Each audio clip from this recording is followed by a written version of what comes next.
everyone. Welcome to my YouTube channel Genesis Political Science.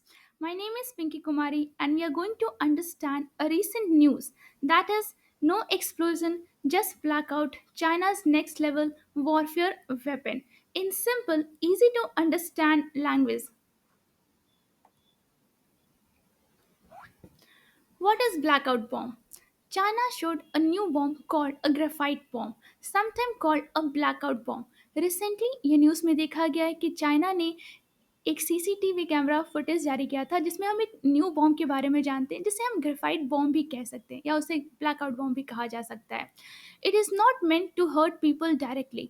ये जो bomb है ये डायरेक्टली लोगों को हर्ट नहीं कर सकता है, but to disable electric system like power lines and transformers. लेकिन ये इतना इफेक्टिव है कि ये इलेक्ट्रिक सिस्टम और पावर लाइन्स को या ट्रांसफॉर्मर्स को बहुत ज़्यादा इफेक्ट कर सकता है।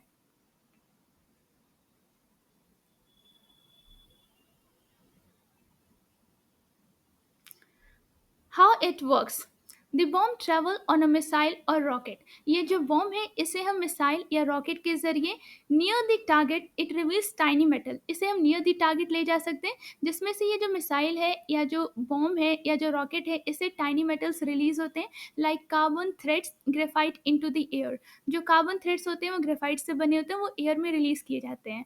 These threads land on power equipment and cause a short circuit which disturb electricity. जब ये थ्रेड्स पावर इक्विपमेंट पे पड़ते हैं तो उसे शॉर्ट सर्किट हो जाती है जिसकी वजह से जो इलेक्ट्रिसिटी होता है वो डिसरप्ट हो जाता है। This can knock out electricity over a big area around 10,000 square metre. ये कम से कम 10,000 स्क्वायर किलोमीटर एरिया तक की इलेक्ट्रिसिटी को इफेक्ट कर सकता है। The threads touch high voltage equipment, making electricity jump and short circuit will shut off power. ये जो थ्रेड्स होते हैं ये हाई वोल्टेज इक्विपमेंट को जब टच करते हैं तो जो इलेक्ट्रिसिटी जंप होती है उससे शॉर्ट सर्किट हो जाती है जिससे जो पावर की सप्लाई हो जाती, जो पावर सप्लाई होता है वो कट हो जाता है।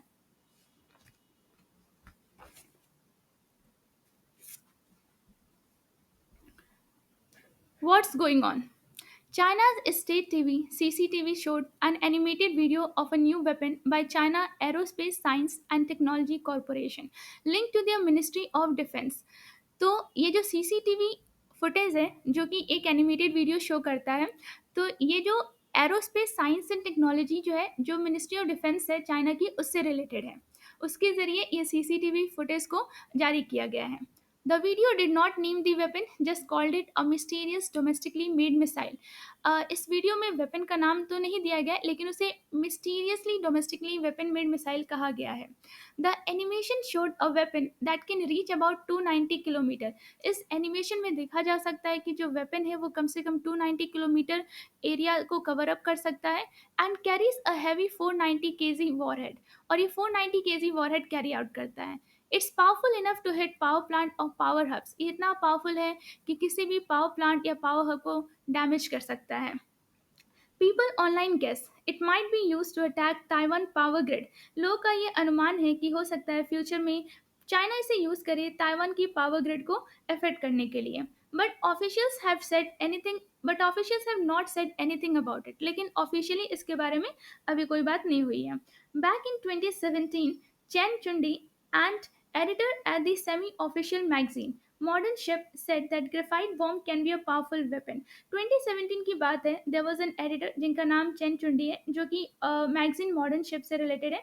उन्होंने कहा था कि फ्यूचर में जो ग्रेफाइट बॉम्ब्स होते हैं वो एक पावरफुल वेपन बन सकते हैं। They can knock out electricity and communication bye disabling power grids. वो इतने पावरफुल हैं कि वो इलेक्ट्रिसिटी को कम्युनिकेशन को अफेक्ट कर सकते हैं। According to Chen, modern military have shifted from directly attacking enemy troops. Chen कहते हैं कि जो मॉडर्न मिलिट्री है अब डायरेक्टली ट्रुप्स को अटैक नहीं करते हैं, टू डिस्टर्बिंग देयर नेटवर्क्स। अब क्या होता है, अब हम फोकस करते हैं कैसे हम नेटवर्क को डिस्टर्ब कर सकें, जैसे कि like command communication surveillance and intelligence. ऐसा नहीं है कि ये जो ग्रेफाइट बॉम्ब है या फिर जो ब्लैकआउट बॉम्ब जिसे कहा जा रहा है ये अभी रिसेंटली यूज़ हो रहा है। इससे पहले भी यूएस ने बहुत सारे कॉन्फ्लिक्ट में पास में यूज़ किया है उसने, जैसे कि 1991 Gulf war Tomahawk missile with kick to graphite warhead were use. They spread conductive carbon fibre into Iraq electric electric grid, knocking out about 85% of it.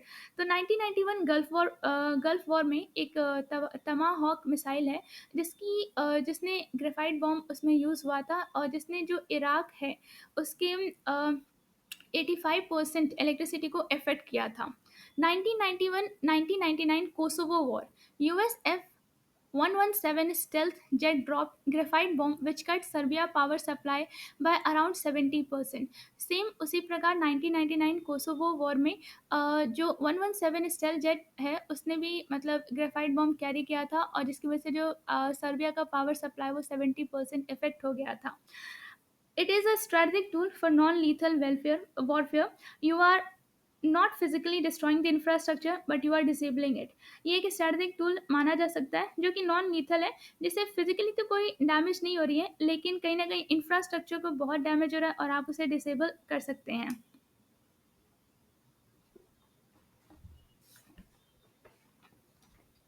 I hope this video helps you. Give a like, tell me your thoughts in the comments, and don't forget to subscribe the channel and hit the bell icon so you never miss our easy explain learning videos. Thank you.